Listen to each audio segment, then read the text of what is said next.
Good morning, student. Today we will discuss dynamic memory allocation. Dynamic memory allocation को समझने से पहले हम लोग एरे के कॉन्सेप्ट को डिस्कस करते हैं.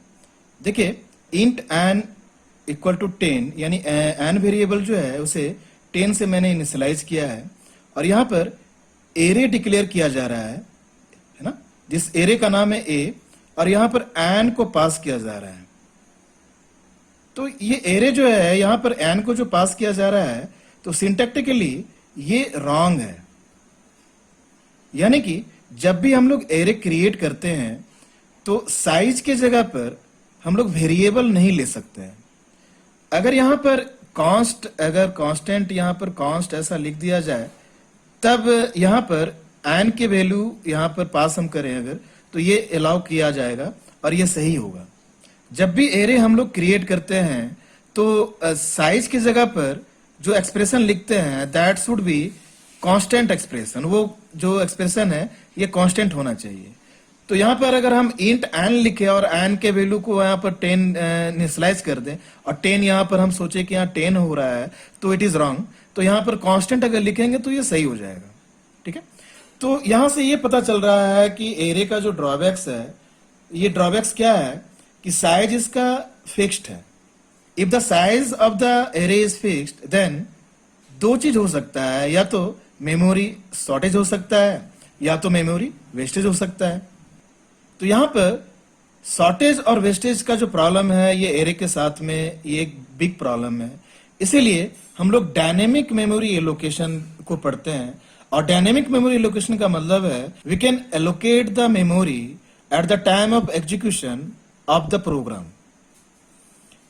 देखिए यहाँ पर malloc फंक्शन जो है, malloc function is use to create memory dynamically. malloc function जो है ये stdlib.h हेडर फाइल में ये डिफाइन किया गया है. malloc फंक्शन का यहाँ पर ये प्रोटोटाइप है. इस प्रोटोटाइप को आप ध्यान से देखिए तो ये प्रोटोटाइप जो है यहाँ पर देखिए ये malloc फंक्शन है, नेम ऑफ फंक्शन. ये साइज आर्गुमेंट में लेता है यानी आर्गुमेंट इसका सिंगल होता है और ये वॉइड पॉइंटर रिटर्न करता है. इसका ये प्रोटोटाइप है, ये वॉइड पॉइंटर रिटर्न करता है. अब यहां से हमको ये समझना है कि वॉइड पॉइंटर जो है जैसे यहां पर लिखा गया है वॉइड पॉइंटर p, ठीक है, integer pointer p1, float pointer p2. इस एग्जांपल से हम लोग समझते हैं कि वॉइड पॉइंटर होता क्या है. वॉइड पॉइंटर को हम लोग जेनरिक पॉइंटर के नाम से जानते हैं. ठीक है, अब जेनरिक पॉइंटर का मतलब क्या है. देखिए यहाँ पर वॉइड पॉइंटर p जो है और यहाँ पर इंटीजर पॉइंटर p1 है.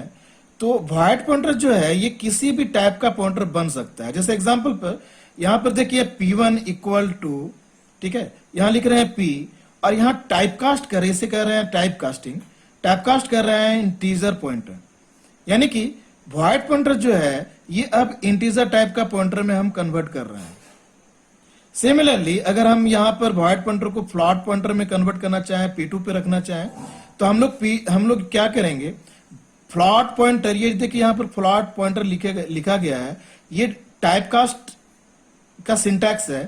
टाइपकास्टिंग में हम लोग क्या करेंगे कि पॉइंटर जो है इसके पहले हम लोग टाइपकास्ट कर रहे हैं और ये हम बता रहे हैं कंपाइलर को कि ये जो पॉइंटर p है ये वॉइड पॉइंटर है. ये पॉइंटर जो है ये कन्वर्ट हो रहा है अब कैसा, तो फ्लोट टाइप का पॉइंटर ये बन रहा है.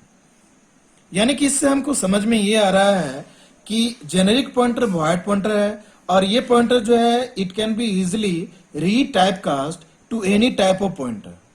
ठीक है, यहां देखिए एक एग्जांपल में हम लोग यहाँ पर malloc फंक्शन को यहाँ पर यूज किए हैं. इससे पहले हम लोग इंटीजर पॉइंटर लिए हैं, ठीक है, और हमें ये पता है कि malloc फंक्शन जो है ये वॉइड पॉइंटर रिटर्न करता है. यहाँ देखिए इसका आर्गुमेंट है, malloc फंक्शन का आर्गुमेंट है यहाँ पर, जिसमें हम लोग n जो है ये एक वेरिएबल पास कर रहे हैं. यहाँ पर जो है वेरिएबल हम लोग पास नहीं कर पा रहे थे, लेकिन यहाँ पर वेरिएबल हम लोग पास कर पा रहे हैं जो इंडिकेट कर रहा है कि we can allocate the memory at the time of execution of the program. ठीक है, यहाँ पर अगर हम पास कर दे 5 और साइज ऑफ ऑपरेटर के बारे में हम लोग जानते हैं. इंट जो है ये अगर हम टर्बो C3 इस्तेमाल कर रहे हैं तो ये 2 बाइट का होगा. कोड ब्लॉक इस्तेमाल कर रहे हैं तो ये 4 बाइट का होगा, तो हम लोग कोड ब्लॉक में इस्तेमाल करेंगे।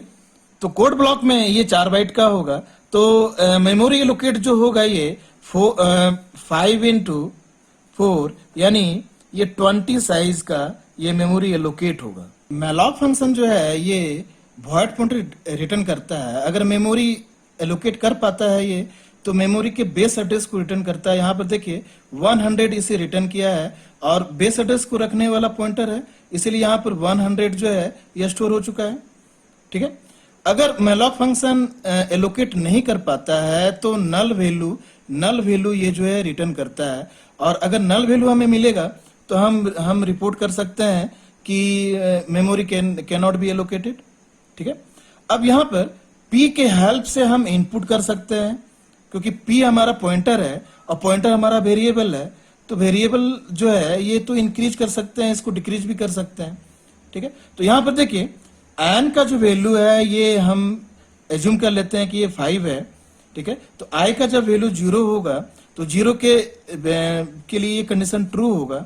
यहाँ इंटर एलिमेंट हमें मैसेज मिलेगा और हम यहाँ इनपुट ले रहे हैं p प्लस आई, यानी कि इस एड्रेस पर, क्योंकि i के वैल्यू 0 है तो 100 के एड्रेस पर हम लोग क्या कर रहे हैं, इनपुट कर रहे हैं।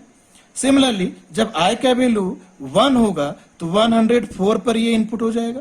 जब i का वैल्यू 2 होगा तो कंडीशन ट्रू होगा और ये 108 पर ये इनपुट कर लेगा, और जब i का वैल्यू 3 होगा तो ये 112 होगा और इसमें इनपुट हो जाएगा, और जब i का वैल्यू 4 होगा तो कंडीशन ट्रू होगा तो 116 पर इनपुट हम लोग कर लेंगे। यहाँ देखिए आउटपुट स्टेटमेंट लिखा जा रहा है, इसे सेम उसे लिख रहे हैं हम लोग, i equal to 0, i is lesser than n and i plus plus, और यहाँ केवल प्रिंट अप मैसेज स्टेटमेंट है। प्रिंट अप स्टेटमेंट में हम लोग क्या दिए हैं, %d। यहाँ देखिए p प्लस i, तो i का वैल्यू जब 0 होगा तो कंडीशन ट्रू होगा, तो 100 इस एड्रेस पर क्या रखा हुआ है ये बता रहा है। जैसे हम लिख रहे हैं अगर ऐसा पॉइंटर p, तो इसका मतलब है वैल्यू एट एड्रेस p, तो इस एड्रेस पर क्या रखा हुआ है हमें आउटपुट मिल जाएगा। जब i का वैल्यू 1 होगा तो 104 में जो क्या रखा हुआ है वे वैल्यू हमें मिल जाएगा, फिर 2 के लिए भी ये वैल्यू हमें मिल जाएगा। ठीक है। तो इस एड्रेस पर भी हमें क्या वैल्यू रखा हुआ वो मिल जाएगा। 4 के लिए भी ये ट्रू होगा तो इस एड्रेस पर क्या वैल्यू रखा हुआ है वो हमें मिल जाएगा। ठीक है। 5 के लिए कंडीशन फॉल्स हो जाएगा। तो इस तरह से हम लोग मैलॉक फंक्शन को इस्तेमाल कर सकते हैं।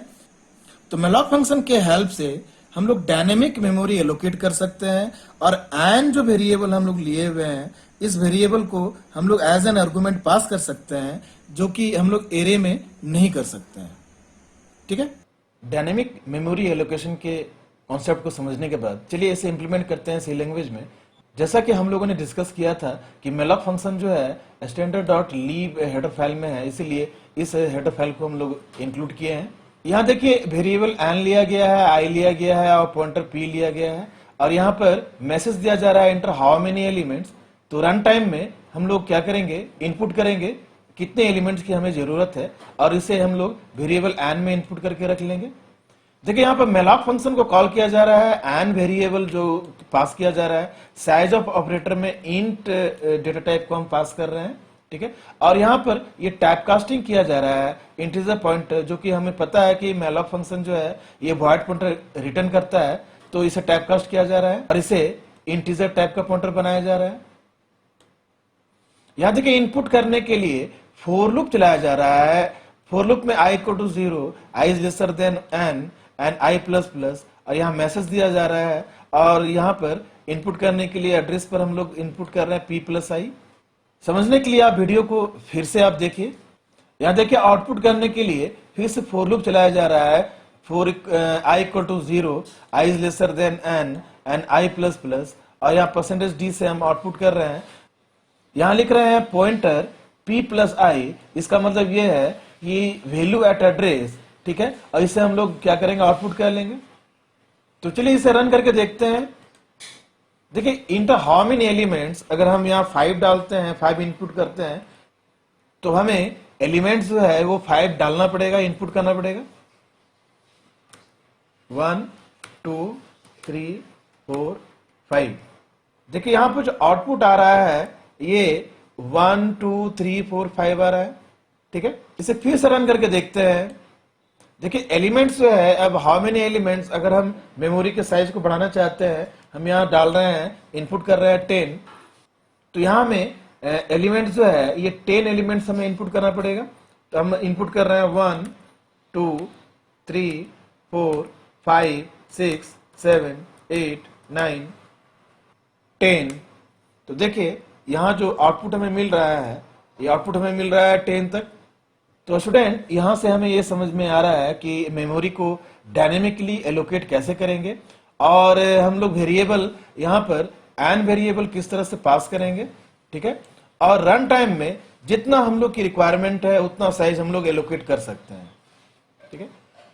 तो स्टूडेंट हमें उम्मीद है कि आपको ये वीडियो समझ में आ गया होगा। अगर आप इस वीडियो के हेल्प से इंप्लीमेंट करते हैं मशीन में तो कमेंट सेक्शन में जरूर लिखिएगा। इसी के साथ मैं अपने वीडियो एंड कर रहा हूं। Thank you, best of luck.